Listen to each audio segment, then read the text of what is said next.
کہ پاکستان نظریاتی پارٹی پی N P کیوں بنانی پڑ گئی؟ کیا ایسی وجہ ہو گئی کہ پاکستان نظریاتی پارٹی ایک پارٹی آپ کو بنانی پڑ گئی؟ آپ تو کسی اور پارٹی کو جوائن کر سکتے تھے، مذہبی جماعتیں بھی موجود ہیں، سیاسی جماعتیں بھی موجود ہیں، آپ کسی کو جوائن کر سکتے تھے۔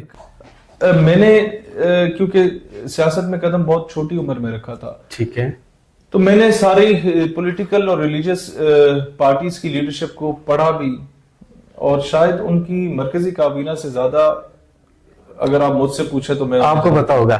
ٹھیک ہے، میں نے شاہ امین نورانی رحمۃ اللہ علیہ کو ٹھیک ہے، بہت پڑھا، عقیدت کی حد تک، ذوالفقار علی بھٹو کو اختلاف کے باوجود، الطاف حسین کو سو اختلاف ہو سکتے ہیں ایم کیو ایم اور اس کی پالیٹکس سے، سیاست کے طریقہ کار سے، لیکن الطاف حسین کو شاید میں کسی ایم کیو ایم کے موجودہ لیڈر سے زیادہ جانتا ہوں، اس کی سٹرگل کو، اس کی تقریر کے ایک ایک جملے کو، اس کی زندگی کے سارے نشیب و فراز کو۔ جی، آپ جب تک سیاست کو پڑھیں گے نہیں، آپ جب تک سیاست دانوں کو پڑھیں گے نہیں، آپ اس نظام کو بہتر نہیں کر سکتے۔ ان کی خوبیوں اور خامیوں کو دیکھتے ہوئے آپ نے فیصلہ کرنا ہے۔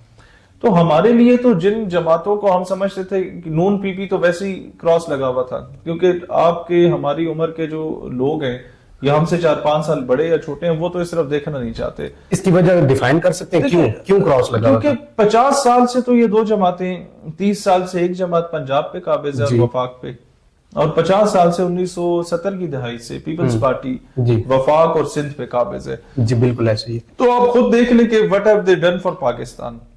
ہماری خارجہ پالیسی اب تک غلام رہی ان کی وجہ سے۔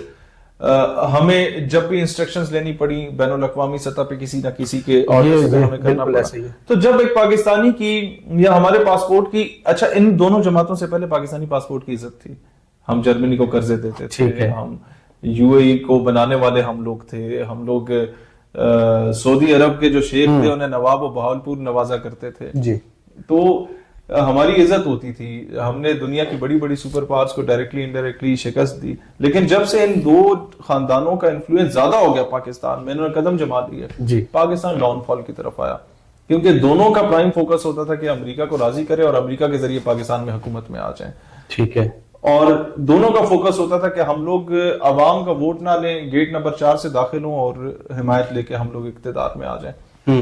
اب ان جماعتوں کے تو ہم جانا نہیں چاہ رہے تھے۔ آپ کا سوال تھا کہ الگ کیوں بنا، پیچھے پی ٹی آئی رہے گی، پی ٹی آئی ہو گئی، ٹی ایل پی ہو گئی، جماعت اسلامی ہو گئی، جے یو آئی ہوگی۔ مذہبی جماعتوں میں کیونکہ میجورٹی آپ اگر دیکھیں تو ساری جماعتیں بہت اچھی ہیں اور ہمیں کسی سے کوئی نظریاتی اختلاف نہیں ہے، ٹھیک ہے، صرف ایشو یہ ہے کہ وہ ان کی اکثریت مذہبی جماعتوں کی کسی نہ کسی اسکول آف تھاٹ کی طرف انکلائنڈ ہوتی ہے، ٹھیک ہے، اس میں آپ ساری قوم کو نہیں لے کے چل سکتے۔